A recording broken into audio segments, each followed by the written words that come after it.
네, 최고의 고수들이 늘어놓는 수다, 온라인 정책 시사저널 최고수다 김갑수입니다. 여러분들 반갑습니다. 문재인 정부 출범 3년이 지나서 문재인 대통령 특별 담화도 있었고요.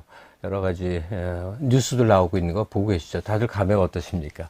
아마 최고수다를 열심히 보시는 분들은 문재인 정부가 출범하는데 다 일조를 한 그런 모습 분들이 틀림없기 때문에 다른 때하고는 다를 겁니다. 내 정부의 이 거취와 향보에 대해서 뭐 이렇게 많은 마음속에 감회를 담고 이 시기를 보낼 것 같습니다. 그동안 흘러온 거 보면 참 여러 가지가 있었습니다. 검찰 개혁을 온 사회가 몸서리치면서 1년을 보내고 이어서 총선 치르고 지금은 코로나19 방역에 따른 문제로 정신이 없는 가운데 이렇게 시간이 흘러갑니다. 문 대통령이 3주년 기념 연설에서 하신 말씀 중에 보니까 선도형 경제로 포스트 코로나 시대 개척하겠다 하는데 여기에 대해서는 굉장히 큰 사회적 논쟁이 필요한 것 같아요. 심지어는 최백은 교수마저 나서서 지금의 이 정부 정책에 대해서 비판적 언급을 하더라고요. 또 반대 논리도 많이 있고 그런데 언젠간 그 얘기를 집중적으로 좀 다룰 날이 있을 것 같고요. 또 전 국민 고용보험 시대 이거는 굉장히 큰 수죠. 아주 큰 거죠. 이거 사회주의 정책이다 이러는 분들이 벌써 있더라고요. 자, 등등 해서 문재인 정부 3년 남은 2년이 순항할 수 있는지에 대한 이런저런 생각을 나눠보도록 하겠습니다. 그리고 총선이 불과 이제 지난 지 뭐 한 달밖에 안 됐는데도 까마득한 일처럼 여기시는 분들이 많아요. 아직은 총선 복귀를 좀 더 해봐야 될 시점인 것 같은데 이때 이번 총선을 통해서 정치에 발을 내디디신 분, 그러나 지난주처럼 성공한 분이 아니고 성공하지 못했으나 앞날에 이제 정치 행보를 기약하신 분과 깊은 얘기도 나눠보도록 하겠습니다. 매주 월요일 생방송으로 진행되는 최고수다 시간, 유튜브, 페이스북을 통해서 실시간 시청하실 수 있고요. 또 이어서 주중 떠 있는 클립을 보셔도 되고 또 KTV 방송에서 요약본 보실 수도 있습니다. 구독, 좋아요, 알림 설정, 이왕이면 채팅창에 여러분들 생각을 담는 그런 것까지 두루두루 부탁을 드리고요. 또 가급적 주위에 아는 분들에게 최고수다 우리 같이 시청합시다 하고 지금 바로 연락 주셔서 함께 할 수 있는 분들 많아지기를 부탁드리겠습니다. 네, 오늘 초대 손님입니다. 낙선자, 21대 총선의 낙선자 곽상원 변호사입니다. 네, 안녕하십니까, 곽상원입니다. 네.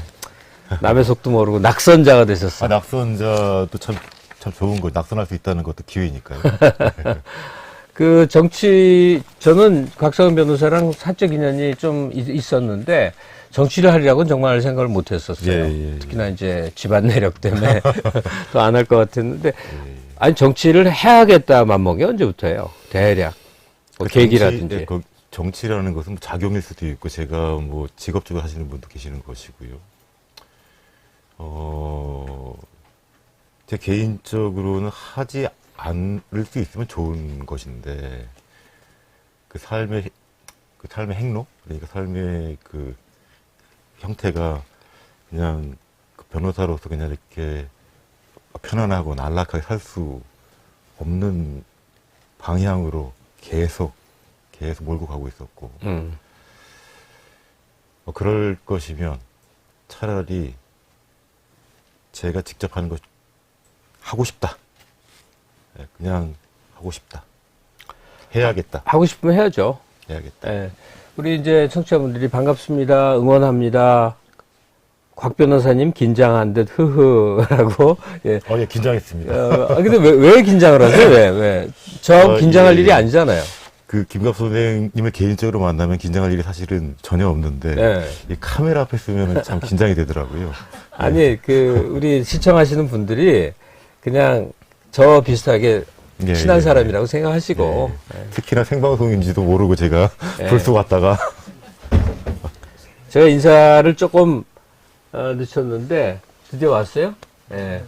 한 분 더 있습니다. 오늘 이 시간을 함께 하실 분이. 그리고 오늘 파트는 모두 3개 파트로 나뉘어지게 되니까 윤희용 실장도 와서 이제 그 여론조사에 따른 이런저런 얘기도 할 거고요. 맨 끝에 방역 대책에 대한 얘기도 또 준비가 됐습니다. 오늘 1시간 한 반 정도, 늘 그렇죠. 그 정도 할 안녕하세요. 거니까 아주 알찬 얘기 기다리겠습니다. 안녕하세요. 예. 예, 이름도 헷갈리는 그 언론사인데 갑자기 어떤 데스크가 가더니 갑자기 A급 신문이 돼버렸습니다. 예. 막 엄청난 사람들이 찾아보고 화제에 오르고 이게 웬일입니까? 바로 그 신문의 주역 아주경제, 아주헤럴드, 아시아경제 네. 확실하게 아주 경제요. 아주경제 장영진 부장입니다. 예, 안녕하십니까. 늦어서 죄송합니다. 예, 우리가 사실 좀 빠른 건데 늦었네요. 네. 예. 2분 늦었습니다. 근데 장영진 기자, 곽상우 변호사하고 혹시 안면이 안녕하세요. 있으세요? 박사원입니다. 예. 아니요. 저는 알죠. 이제, 근데 아마 잘 모르실 거예요. 예. 지금 완전히 요즘 아주 핫하게 뜨는 저널리스트예요. 외모만 갖고 판단하면 안 돼요. 동네 아저씨 같잖아요. 다 동네 아저씨죠? 근데 요즘 난리 났어요. 예. 그러니까 집중적으로 이제 검찰개혁 문제도 다루고 예, 좀 예. 연예 언론하고 약간 시각을 달리해서 접근해서 굉장히 지금 각광받고 있어요. 아, 예. 그러니까 잘 모시겠습니다. 감사합니다. 제가 갑자기 이렇게 이런 얘기 들었었나요? 아니 저는 늘 깝깝한 게 한 번 메이저는 영원한 메이저더라고. 네. 마이너는 영원한 마이너. 그게 참 싫어. 우리나라 대학 서열이 한 번도 안 바뀌잖아요. 네. 나 이거 되게 이게 잘못된 것 같아. 예. 그 뭐 한양대, 중앙대, 건국대 뭐 이런 데들이 막 치고 나서 연대 밟아버리고 고대 밟아버리고 이거 바뀌고 말이야. 이런 걸 좀 봤으면 좋겠는데 기업은 뭐 바뀌는 거 많이 봤죠. 옛날이 삼성이 그렇게 탑이 아니었거든요. 압도적으로 현대였었죠. 예. 뭐 하여튼 그런데 지금 무슨 얘기를 하고 있죠 우리가? 아마 아주 경제가 그 거기 빈말 좀 메이저가 보더라고요. 됐으면 좋겠다라는 취지로 하시다가 하려다가 너무 길어졌어요. 예. 어떨 것 같아요? 글쎄 뭐 지금 언론 환경 자체가 너무 많이 바뀌고 있기 때문에 지금 그게 한 최근 한 5년 정도부터 계속 많은 변화가 있긴 있었던 게 사실이고요. 그래서 아마 좀 변하지 않을까, 많은 변화가 곧 있지 않을까. 그리고 지금도 한참 변화가 진행 중이지 않나 하는 생각을 합니다. 자, 그쪽으로 언론 쪽 얘기하면 갑자기 생각이 막 할 얘기가 뭉게뭉게 떠오르는데 이게 다 참아야 돼. 예, 시간이 글로 가면 안 되니까. 자, 오늘 뵙고 나눌 테마가 참 많은데 사실 본인이 좋아할 얘기도 있고 또 좀 꺼려준 얘기도 있을 거예요. 특히 어떤 사람 하면 바로 떠오르는 이미지가 있을 때 이게 좋은 거면 트레이드 마크인데 또 부정적일 땐 낙인이 됩니다. 그게 낙인인지 트레이드 마크인지 모르겠지만 이분 하면 뭐부터 떠오릅니까, 장민지 기자? 노무현 전 대통령이 떠오르죠, 당연히. 사위. 네. 예, 뭐 그것은 뭐 제가 결혼을 한 이상 변하지 않은 사실입니다. 변하면 안 되죠. 변하지 않은 사실입니다. 끝까지 사셔야지. 뭐 제가 이혼한다고 달라지겠습니까? 내가 말을 잘못 꺼낸 것 같다. 예. 하지만 근데 모든 결혼하신 분들은 다 누구 집 사위는 맞지요. 하지만 그것이 무슨 사회적인 활동의 범위는 아니니까요. 네, 아니니까. 아니, 우리가 5월이 되면 기억할 일들이 워낙 많지 않습니까? 5.16으로 시작을 해서 5.18만 얘기하지만 사실 5.17이 또 있고, 그 다음에 여러 가지가 있는데, 이제 5월 23일 잊어버릴 수 없는 노무현 대통령 서거일 때문에, 올해도 찾아뵈려고, 이제, KTV를 예약을 하네, 뭐, KTV란다. KTX. KTV를 예약하진 않지. 예약을 막 하고 있는데 연락을 받았어요. 예. 가족들만 하신다며요. 저도 세부적인 일정 모르겠습니다. 예. 그날 가봐야 알 것 같습니다. 그러니까 극소수만 한다고 그래갖고 올해는 안 가는 아마도 걸로. 코로나 때문에 그렇죠. 코로나 때문에 그렇죠. 네. 하여튼 그런 모습인데 노 대통령 돌아가고 2년 차인가 3년 차에 예. 서울 시청 앞 광장에서 누구야 왜 갑자기 이름들이 다 생각이 안 나? 명계남 씨하고 예. 들 무대 나와서 막 통곡을 하면서 그러는 거야. 당신이 우리가 생각하는 것보다 100배가 더 나쁜 인간이어갖고 정말 용서받을 수 없는 사람이어도 당신이 살아있으면 좋겠다. 그러면서 막 울더라고. 다들 그냥 그날 막 난리가 났어. 울고불고 난리가 났는데 한 몇 년이 지나서 또 갔더니 그때 진행자가 누구였는지 모르지만 이제부터는 우리가 노 대통령 추모를 웃으면서 합시다. 즐겁게 합시다. 그러면서 굉장히 밝은 분위기로 그때는 그 현장이었었어요. 봉화마을에서 그랬던 기억이 나요. 올해는 어떨까 이런 생각을 했었는데 올해는 뭐 못 가게 됐는데 자, 노 대통령 서거 11주기나 됐는데 이 맞이하는 심정이 어떠십니까? 이게 항상 이제 보면 그 모든 사람들 생일이 있지 않습니까? 생일이 되면 생일의 기분을 느끼는 거지 않습니까?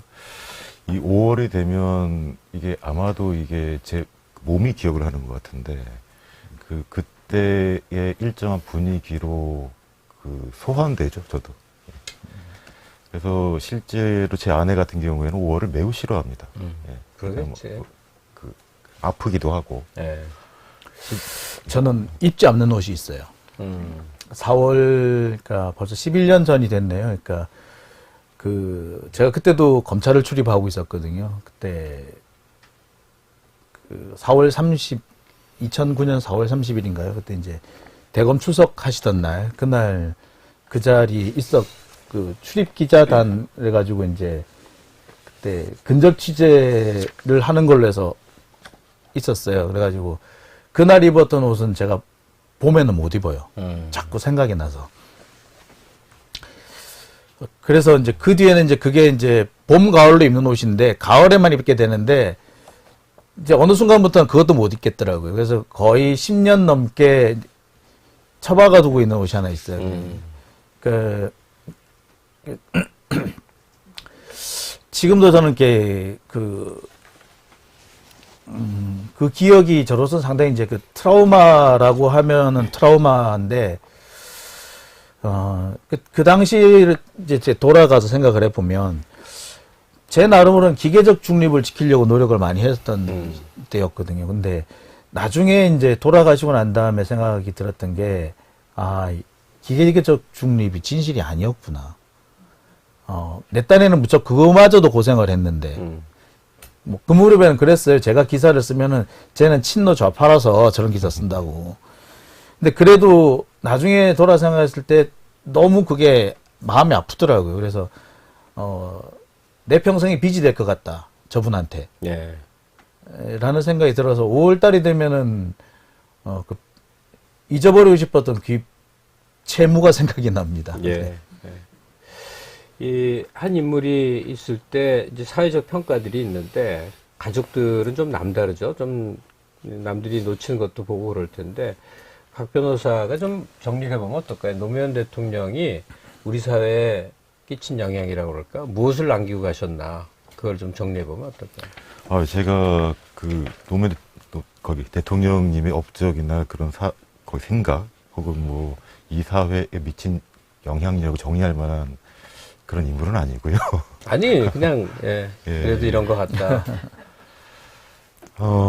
그냥, 글쎄요. 일단 본인의 이상, 본인의 도전을 현실로 만들려고 했던 분이죠. 예. 항상. 그리고 이제 늘 스스로 절제하려고 노력을 했고, 한편으로는 그 절제 때문에, 권력을 제대로 쓰지 못했던 그런 측면이 있었고요. 그러니까 일을 더 많이 하실 수 있었음에도 불구하고 왜 그러셨는지는 잘 모르겠으나 그 모든 권력이 가지고 있는 작동이 다 있는 것인데 그 작동을 제대로 하지 않았던. 그래서 한편으로는 국민한테 기억이 남았던 그런 분이죠. 그리고 아주 사적으로 남는 기억이 있다면 어떤 게 있을까요? 장인어른인데. 사적으로 남는 기억이요? 노 대통령 재임 시절에 결혼하셨던가요? 정확하게는 제가 2월 8일 날 결혼을 했고요. 예. 그리고 그 다음 주에 취임하셨습니다. 그러니까 당선인 신분하고 겹쳐지는군요. 이렇게. 예, 그렇습니다. 예. 그 사적으로 남는 기억이 어떤 게 있어요? 그 취임 당시로 돌아가 보면은 그때 이제 그 대통령으로 취임하셨을 때 그 전임 대통령인 김대중 대통령도 그랬고 김영삼 대통령도 그랬고 그 자제분들 때문에 조금 고초를 겪으셨습니다. 그러니까 김영삼 대통령은 그 김현철 씨 때문에 조금 고초를 겪으셨고 김대중 대통령은 그 소위 이제 홍삼이라고 세 아들 다 그냥 예, 고초를 예. 겪었죠.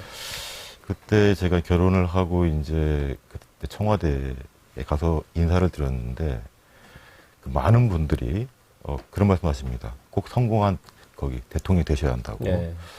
그때 제가 있는 쪽을 보시면서 그 우연히도 내가 잘한다고 되는 것이 아니라 쟤들이 잘해야 된다고.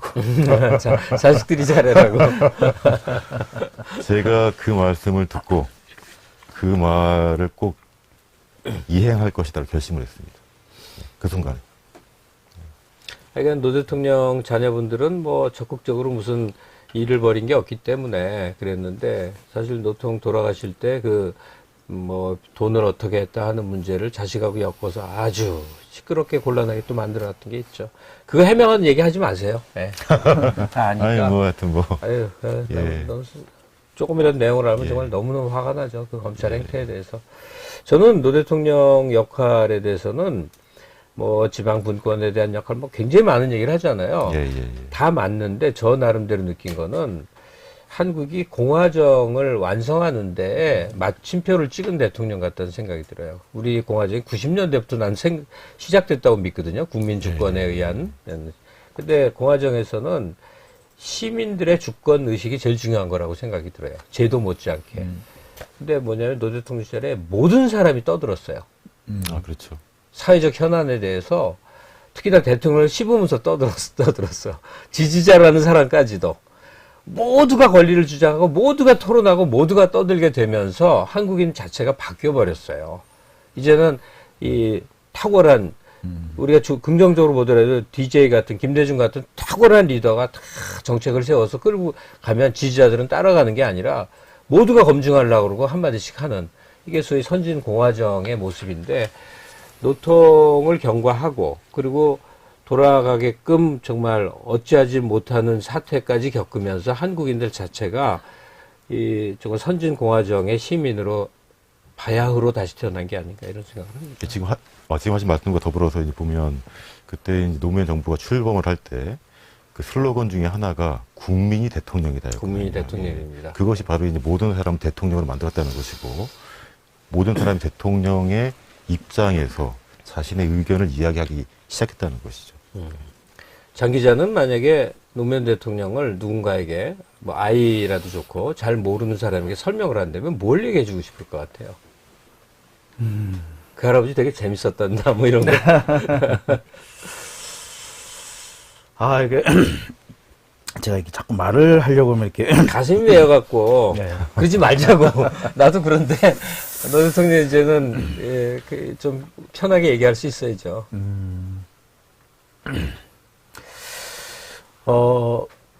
제가 이제 제 아들한테 하는 얘기가 있어요. 내 마음속이 대통령이다.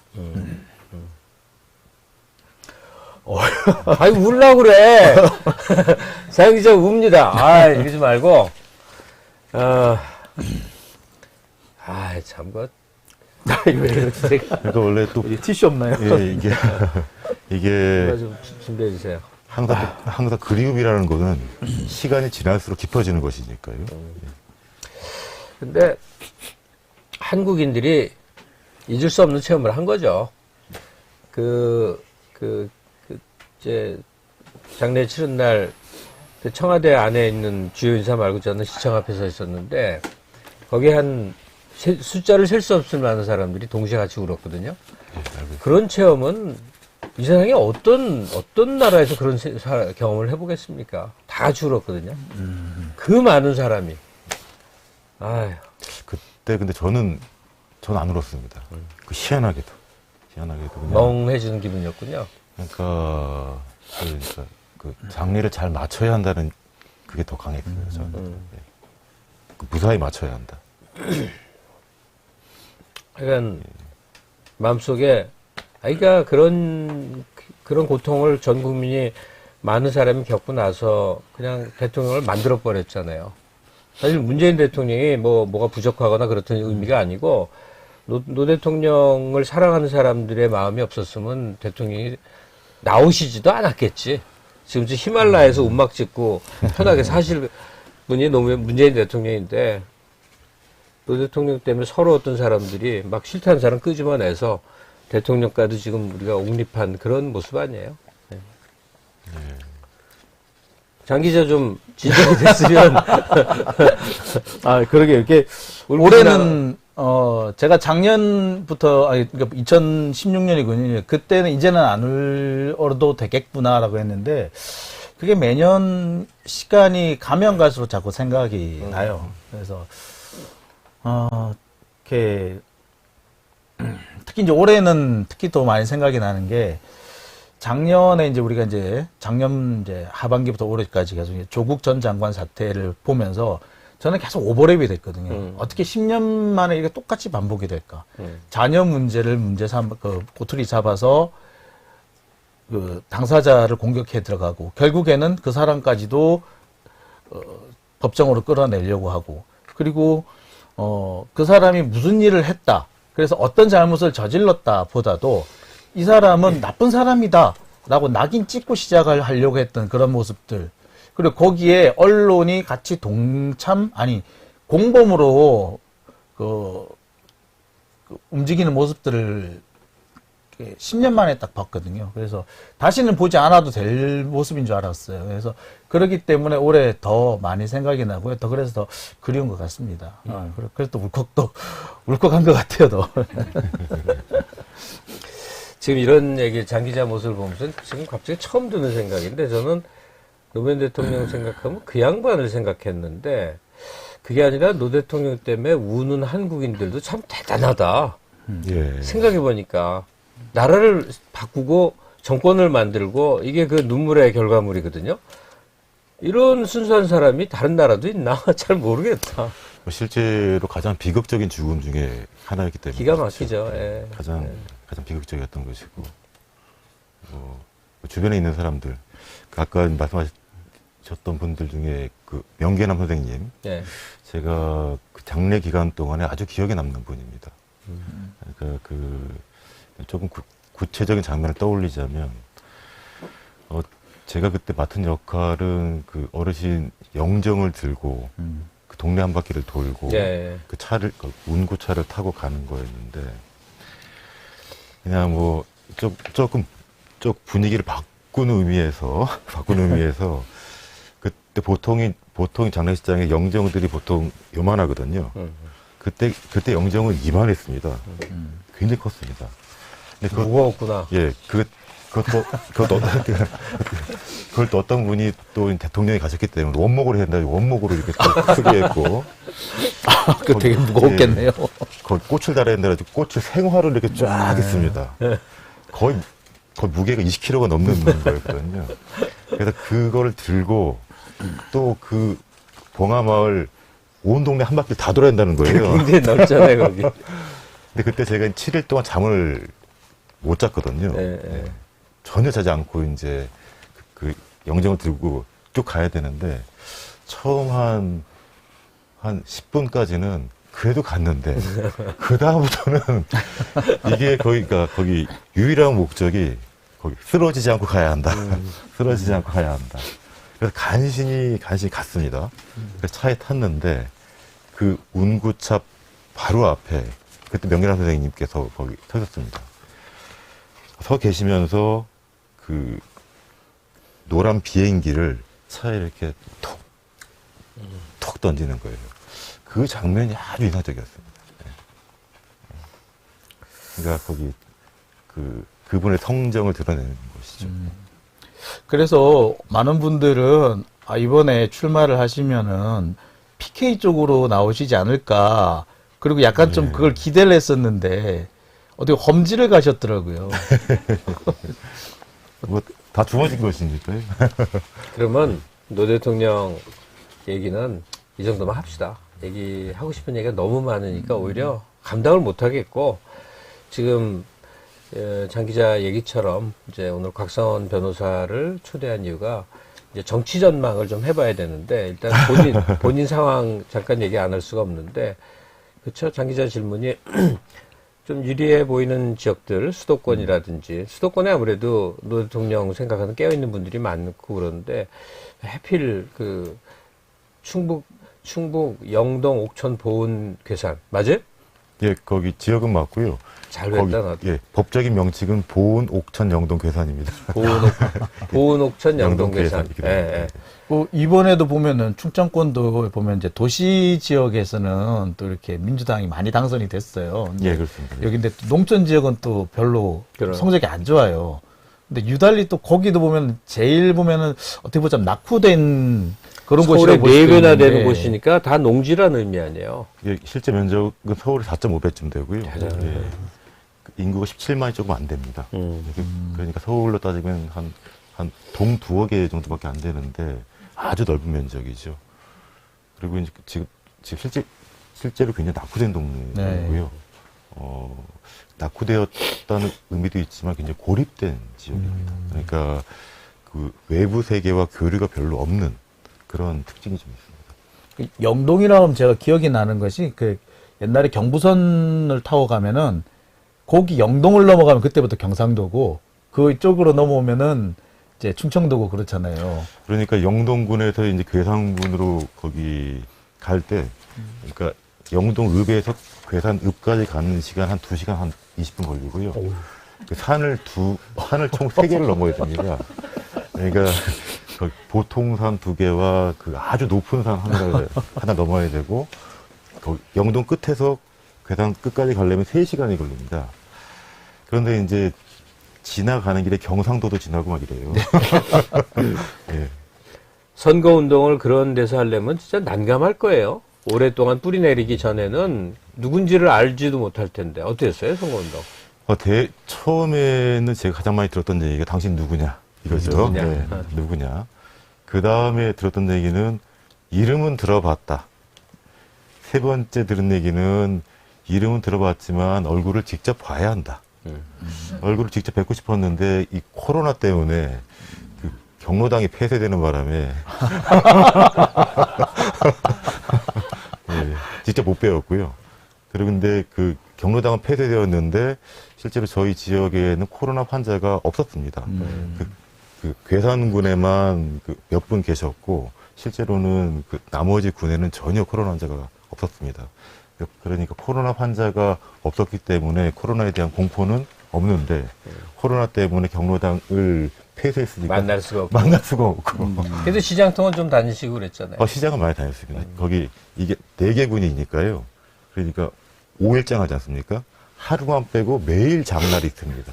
매일매일 장날. 그러니까 매일 장날 때마다 지역을 옮겨 다니는 겁니다. 그러니까 영동에서 괴산 갈 때는 1박 2일 일정으로 갑니다. 그래도 그 옛날에 제가 기억을 하기로는 옛날도 아니구나. 그러니까 기억하기로는 이렇게 전기료의 누진제 이 부분을 좀 많이 예, 그렇죠. 사실 그 소송을 내셔가지고 어떤 변화를 결국 실질적으로 이끌어내셨잖아요. 그래서 아시는 분은 상당히 아실 것 같은데 그런 거는 별로 도움이 안 된다요. 예, 그러니까 아까 말씀드렸습니다만 도시에서는 그런 소식을 알지만 고립된 지역이기 때문에 외부 세계에서 어떤 일이 벌어지는지 잘 모르십니다. 아니, 고립 안 돼도 마찬가지예요. 이게 우리 김광진 의원 하면 참 많이 알거든요. 그 행적을. 네. 그게 어떻게 하나 했더니 뭐 다스베이다를 포함한 이런 뉴스와 유튜브를 통해서 아니까 이런 정보력이 좀 있어야 되는 거예요. 이 친구가 순천 자기 고향에서 이제 출마하려고 하니까 아무도 자기를 모르더라는 거야.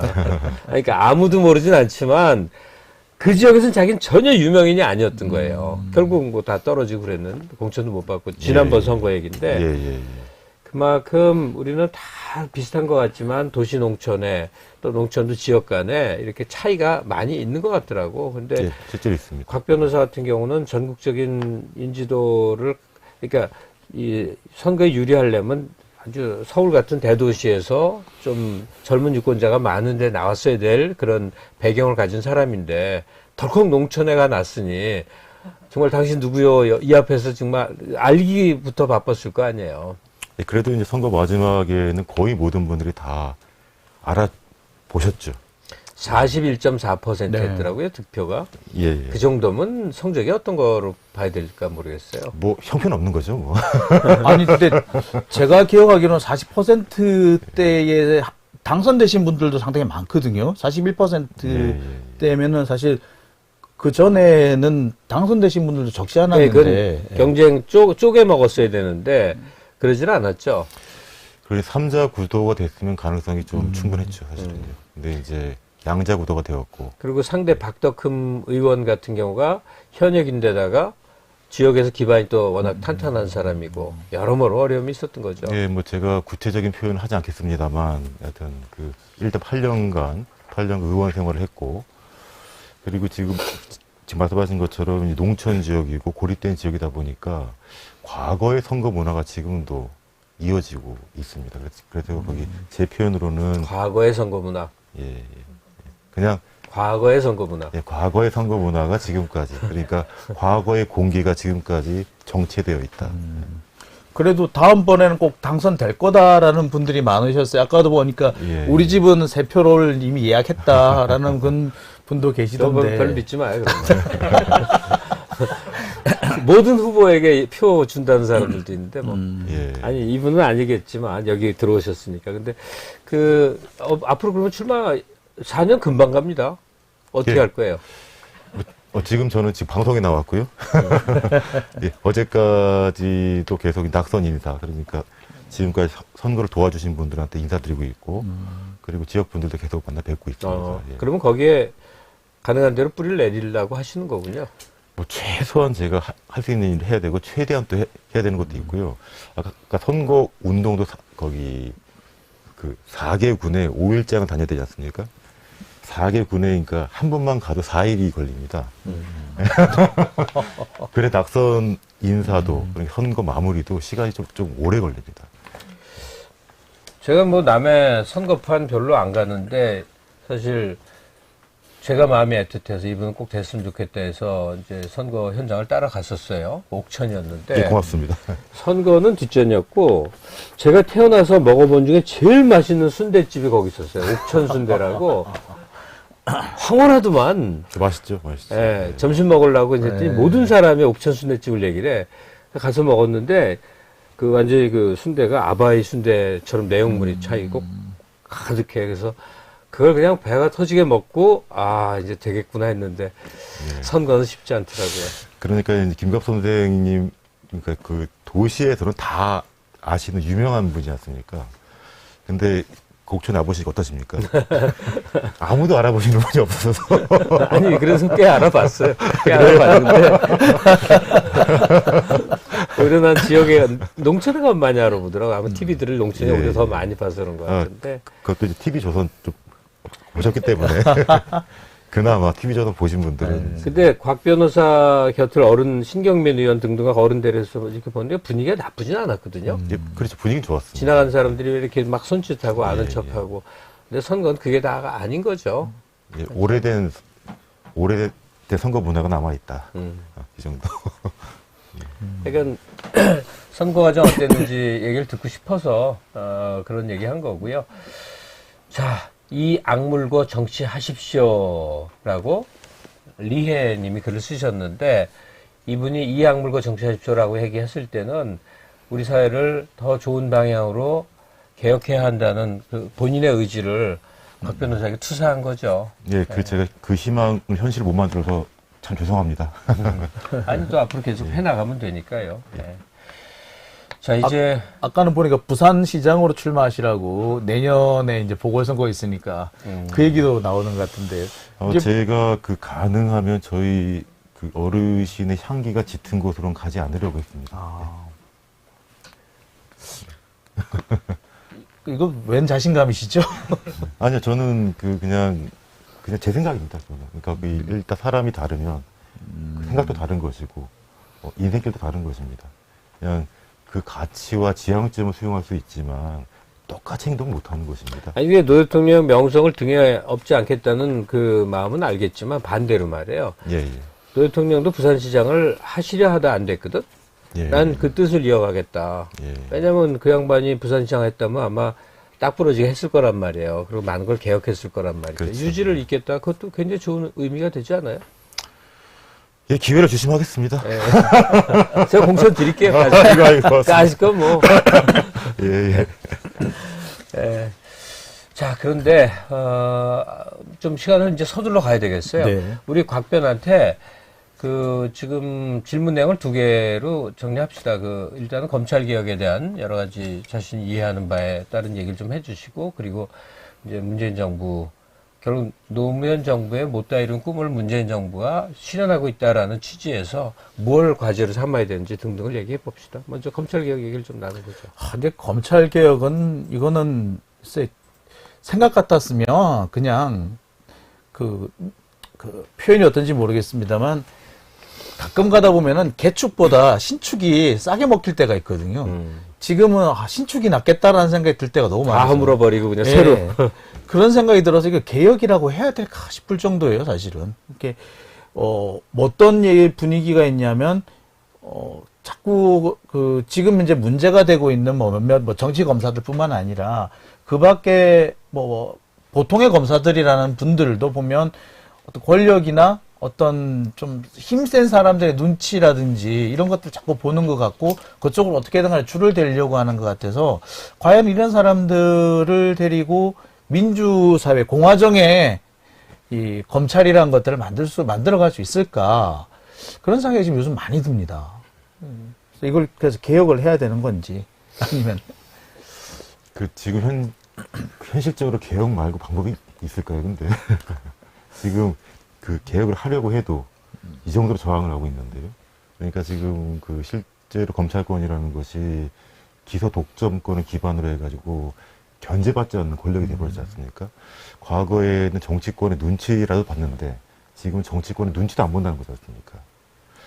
굉장히 무서운 권력이 된 것이거든요. 그러니까 합법적인 수사권을 바탕으로 해서 스스로 정치를 하겠다는 것이지 않습니까? 그건 참 큰 문제죠.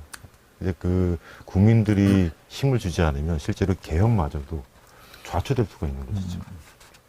이상적으로야 그냥 새로 만들면 좋겠죠. 네, 이상적으로는. 근데 그 와중에 작년부터 시작해서 너무나 많은 일들이 지금 있어 왔고 지금도 계속 진행 중이지 않습니까? 예, 예.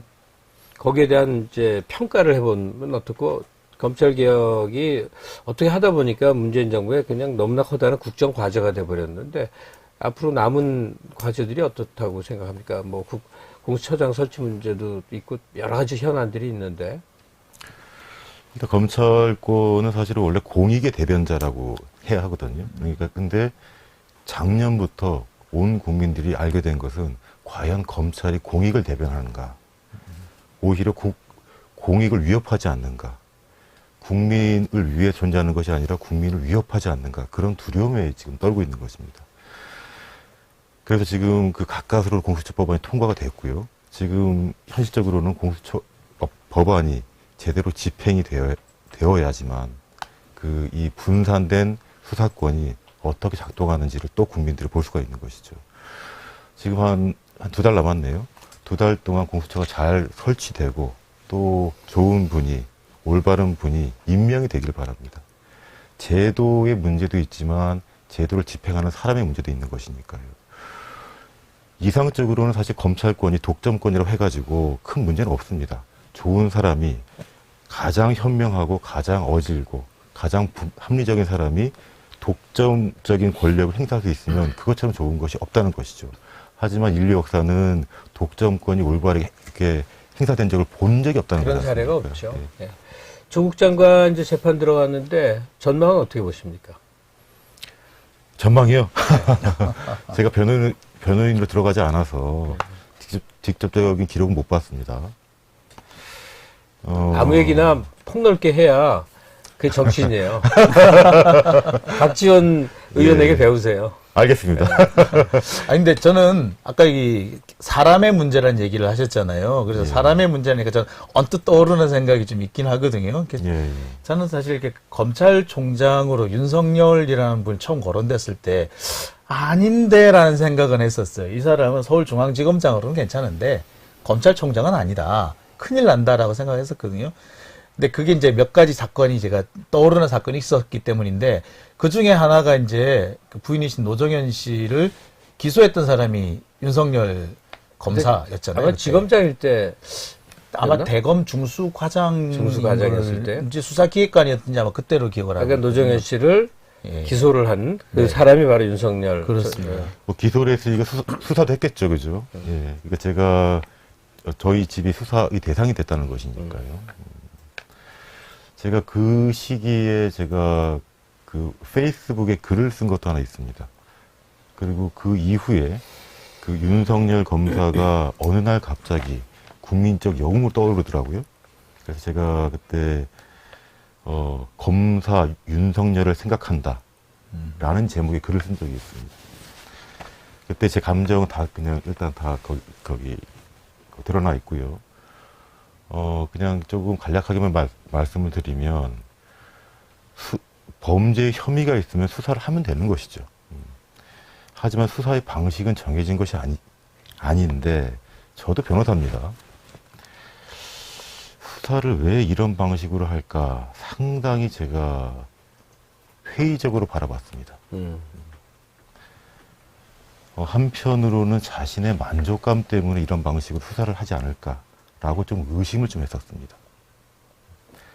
합법적인 권력이 의심을 받기 시작하면 그것으로 부당한 권력이 되는 것입니다. 저는 그렇게 봅니다. 근데 조국 장관님에 대해서도 수사를 했지요. 합법적으로 수사를 한 것입니다. 합법적이고 정당하게 수사를 했다면 사실은 그렇게 많은 분들이 검찰 개혁을 외치지 않았을 것입니다. 오히려 조국 장관을 더 비난했겠죠. 검찰 조직의 문제가 있고 윤석열 총장 개인의 문제가 있을 수 있잖아요. 그렇습니다. 윤석열 총장을 어떻게 평가하세요? 말씀하실 수 있는 데까지 얘기를 해봐 주세요. 예, 제가 수사를 겪어본 당사자로서는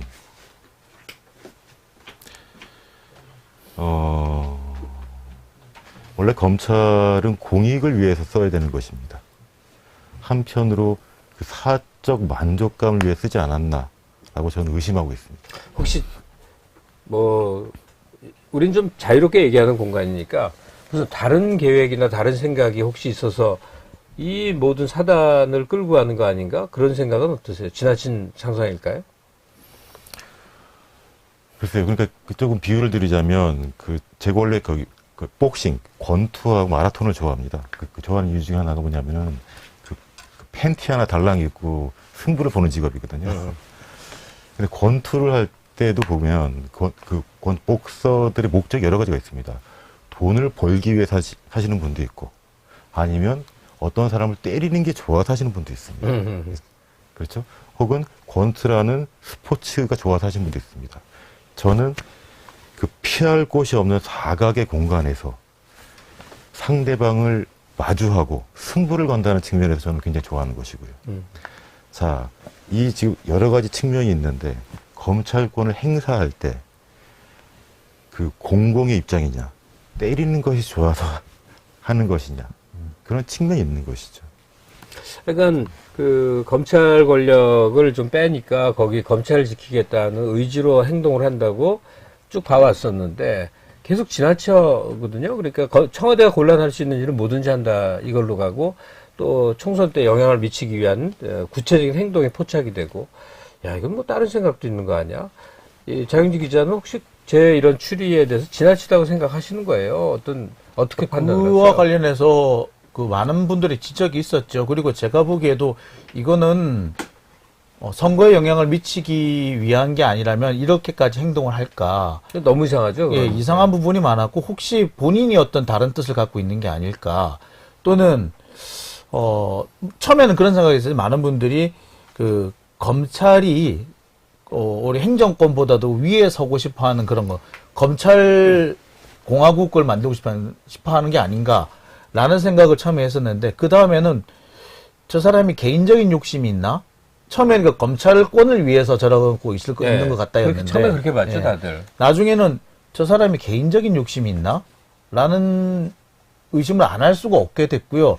많은 부분에서는 개인적 욕심이 있나 보네라고 할 수도 있는 부분이 많이 나오고 있어요. 그러니까 검찰권이 그 검찰권의 독립이라든지 검찰권을 좀 더 강화하기 위해서 아무도 건드리지 못하는 검찰을 만들기 위해서라면 요즘에 이제 검언 유착 사건 같은 경우에서 자신의 죄측근이 지금 연루가 됐을 때 그거는 검찰권의 존립에 큰 영향을 미칠 수 있거든요. 그럼 바로 저 같으면 쳤을 것 같아요. 근데 오히려 감싸 안는 거를 볼 때 저 사람은 검찰권을 보호한다는 게 아니라 자기와 자기 주변에 있는 사람들을 보호하려는 게 아니냐. 그렇다면 이 사람의 목적은 다른 데 있는 게 아니냐. 의심 안 할 수가 없죠. 이 정도까지는 저희가 경고의 의미로 얘기해야 된다고 생각하고 할 수 있는 얘기라고 생각이 들어요.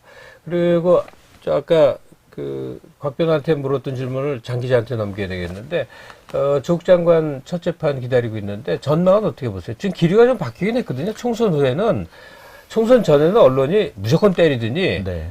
총선 결과를 딱 보더니 언론 기사 논조가 좀 바뀌었어요. 바뀌었다기보다는 제가 볼 때 좀 더 교묘해졌다라고, 안 좋게 말하면 교활해졌다라고도 볼 수 있을 것 같아요. 그러니까 특히 이제, 제가 오늘도 어떤 분한테 제가 이 얘기를 한 적이 있었는데, 이 앞에 정경심 교수 재판에서 송경호 부장판사가 검찰에 대해서 이렇게, 검찰의 행동에 대해서 이렇게 면박을 준 일이 있었거든요. 네. 그것을 대대적으로 보도하고 난 다음에, 우리는 다 그렇게 봤거든요. 언론이 바뀌나? 법원의 시간이 되니까 이제 언론이 바뀌나?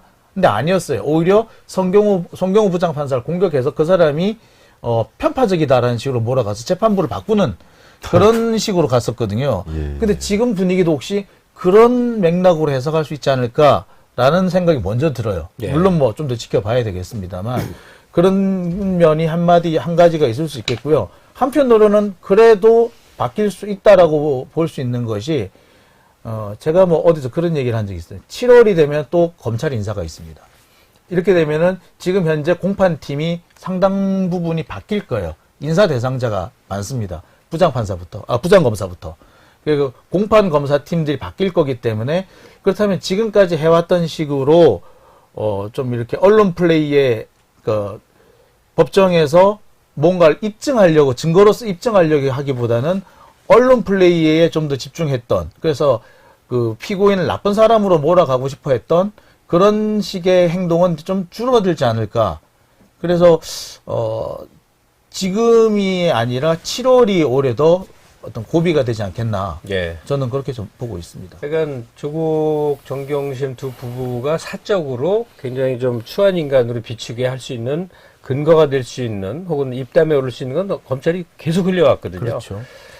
야, 이게 좀 심하다 하는 생각이 많이 드는데, 약간 지켜보도록 하고요. 정경심 교수도 이제 구속 만료 후에 지금 네. 자유로운 상태에서 지금 재판을 쭉 받게 되는데, 이게 언제까지 이렇게 흘러갈지는 모르겠어요. 네, 그냥 이 정도 얘기를 하고요. 지금 오늘 곽 변호사 모셨으니까, 예.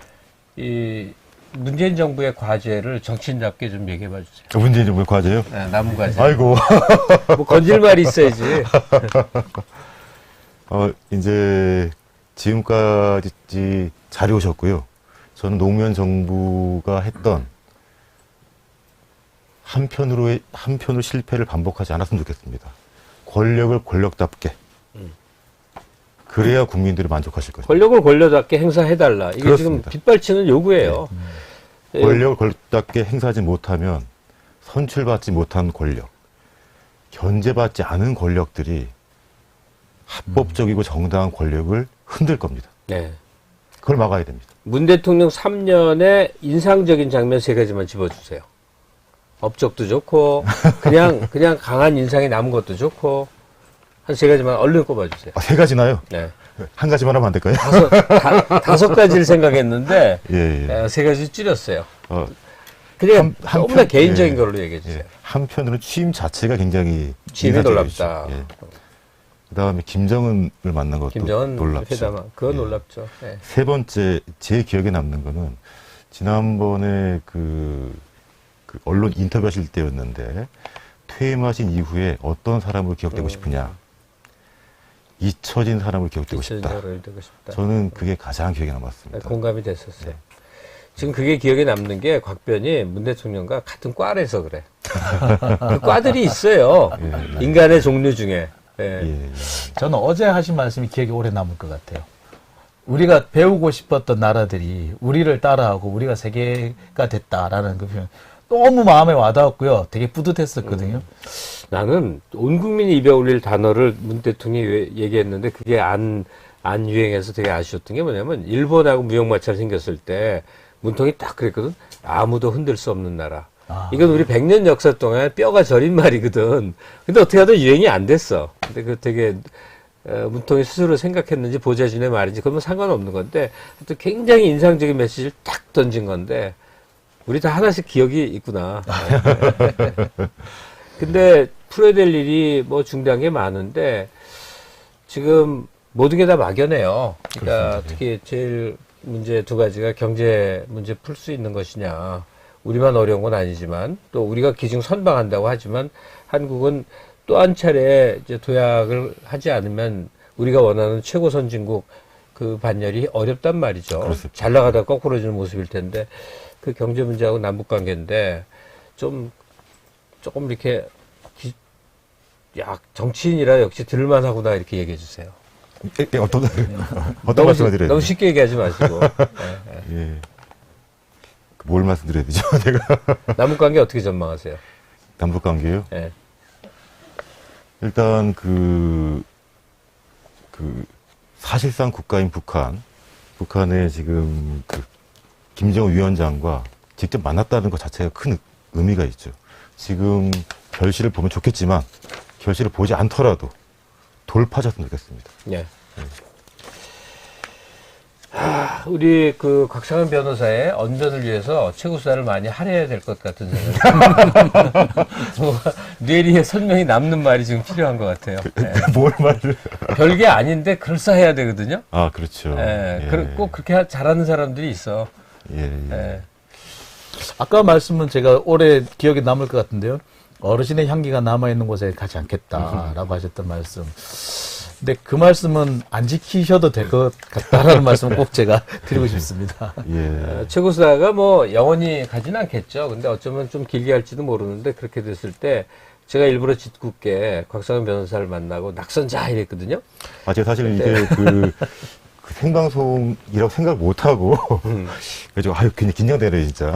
근데 이제 시간이 좀 흐른 다음에 다시 모셨는데 그땐 제가 예. 당선자 이렇게 됐으면 좋겠다 하는 거죠. 예. 예. 예. 저를 기억했으면 예. 좋겠어요. 그 사이에 뭐라도 하고 있겠습니다. 네. 오늘로 이걸로 마쳐야 될 것 같습니다. 다음 회차분이 좋습니다. 기다리고 계셔갖고요. 예, 예. 오늘 말씀 감사드려요. 예, 고맙습니다. 예. 장윤진 기자는 고맙습니다. 계속 계시고. 아, 예. 예. 거기, 저만 쫓겨나는 건가요? 예. 조용히. 예.